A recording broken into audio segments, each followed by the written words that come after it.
ঢাকা ইউনিভার্সিটিতে তোফাজ্জল নামের একটা ছেলেকে নির্মমভাবে নিষ্ঠুরভাবে আপনার তাকে আঘাত করে, তাকে রক্তাক্ত করে, তাকে মেরে দুনিয়া থেকে বিদায় করে দিয়েছে। ঠিক কিনা বলেন? এই দৃশ্য যারা দেখেছেন, এই ভিডিওটা যারা দেখেছেন, এই লেখাগুলি যারা পড়েছেন, বলেন তো আপনাদের হৃদয় কি কেঁপে উঠে নাই? উঠেছে? আপনাদের হৃদয় কেঁপে ওঠার কথা। প্রিয় ভাইয়েরা, এই যে একটা ছেলে, সে আমি যতটুকু জেনেছি, যতটুকু তার সম্পর্কে পড়েছি, সে মানসিক ভারসাম্যহীন একটা ছেলে। সে ওরা অভিযোগ করেছে, ইউনিভার্সিটিতে অভিযোগ করেছে যে সে নাকি মোবাইল ছিনতাই করেছে, চুরি করেছে। আচ্ছা, চোরের শাস্তি কি মেরে ফেলা? চোরের শাস্তি কি মেরে ফেলা? চোর কতটুকু পরিমাণে, কতটুকু সম্পত্তি, কতটুকু চুরি করলে তার হাত কর্তন করতে হবে, সেই ফয়সালা শরীয়তে আছে না নাই? কিন্তু তাকে মেরে ফেলা এমনটা তো নাই। কিন্তু তাকে কি করা হলো? প্রাণেই মেরে ফেলা হলো। এটা কি ঠিক হলো? এটা কি আমরা সমর্থন করতে পারি?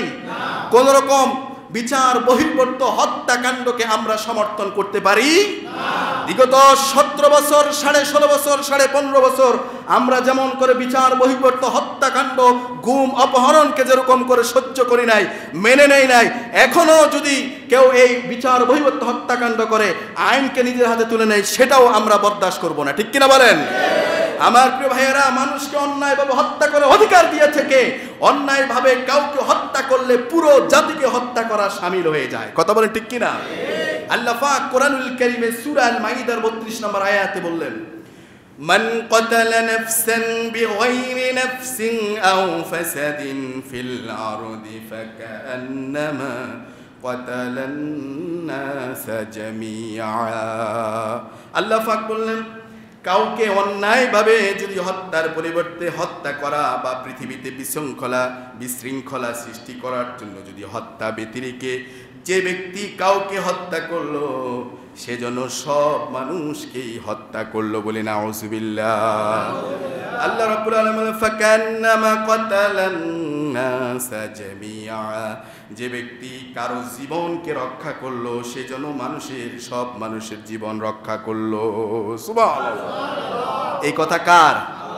আচ্ছা, সন্দেহ করছে যে সে চুরি করেছে, সন্দেহ করে একটা লোককে কি মেরে ফেলা যায়? আর সন্দেহ করে কি একটা লোককে এভাবে আঘাত করা যায়?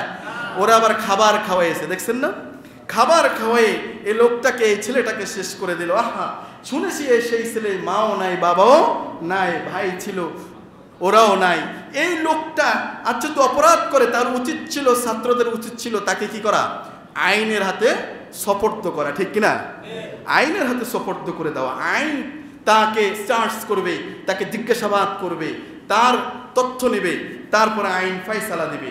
কিন্তু তাকে এভাবে কি নির্মমভাবে ছেলেটিকে মারা হলো, আঘাত করা হলো, দুনিয়া থেকে শেষ করে দেওয়া হলো।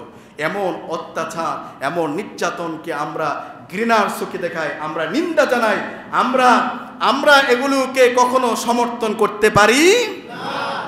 আল্লাহ তাআলা বলেছেন, যে ব্যক্তি যদি লোকটা মুমিন হয়ে থাকে, যদি লোকটা মুমিন হয়ে থাকে, স্বেচ্ছায় যদি কোনো মুমিন ব্যক্তিকে কেউ যদি হত্যা করে, তাহলে তার শাস্তি হচ্ছে জাহান্নাম। তার শাস্তি হচ্ছে অনন্তকাল কোথায়? জাহান্নাম। তাহলে আল্লাহ আমাদেরকে এ থেকে হেফাজত করুক, বলি আমিন। রাসূলুল্লাহ সাল্লাল্লাহু আলাইহি ওয়াসাল্লাম বলেছেন, কিয়ামতের অন্যতম নিদর্শন হলো, কিয়ামত যে আসতেছে, কিয়ামত যে হবে, এর অন্যতম নিদর্শন হলো নিহত ব্যক্তি জানবে না যে সে কেন তাকে হত্যা করাছে। নিহত ব্যক্তিটা সে জানবেই না।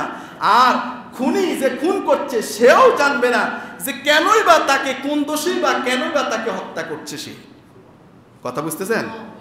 তার মানে বিষয়টা এমন হলো, কয়েকজনকে ধরা হলো, একজন বলতেছে আমি আসলে ওইখানে গেছি, আমি যে এর পরিস্থিতিটা এমন হবে আমি বুঝতে পারি নাই, এভাবে আহত, এভাবে একের পর এক তাকে মারা হলো, তুমি বুঝতে পারো নাই। এখন এই লোকটা যে মারলো, সেও বুঝতে পারে নাই এই যে এরকম মাইরে যে সে কি হয়েছে, দুনিয়া থেকেই বিদায় নেবে।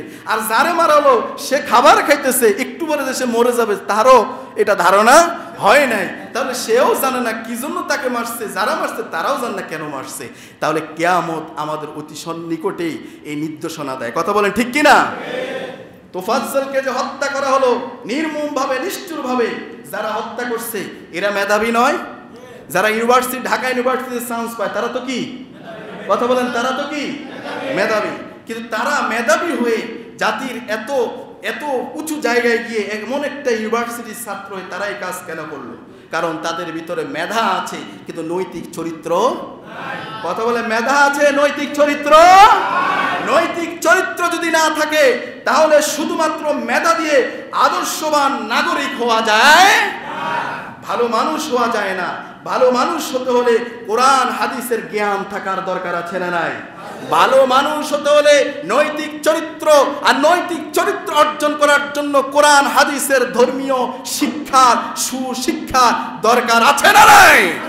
এজন্য আমি আজ এই আলোচনার শেষে উদাত্ত আহ্বান জানাবো গোটা জাতির ছাত্র ভাইদেরকে উদ্দেশ্য করে, যুবক তরুণদেরকে উদ্দেশ্য করে বলবো, আসুন শুধু মেধা দিয়ে নয়, নৈতিক চরিত্র। মেধার সাথে সাথে আপনার এক পাশে থাকবে মেধা, আরেক পাশে থাকবে নৈতিক চরিত্র।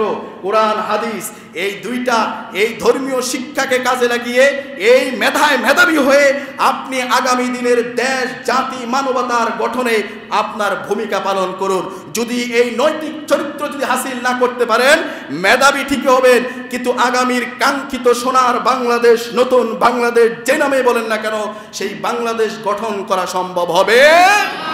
তাহলে আগামীর সেই কাঙ্ক্ষিত বাংলাদেশ গঠন করবার জন্য মেধার পাশাপাশি নৈতিক চরিত্র, সুচরিত্র, সুশিক্ষা, কোরআন এবং হাদিস আমাদেরকে অর্জন করতে হবে। আল্লাহ পাক আমাদের সকলকে সেই তৌফিক দান করুন।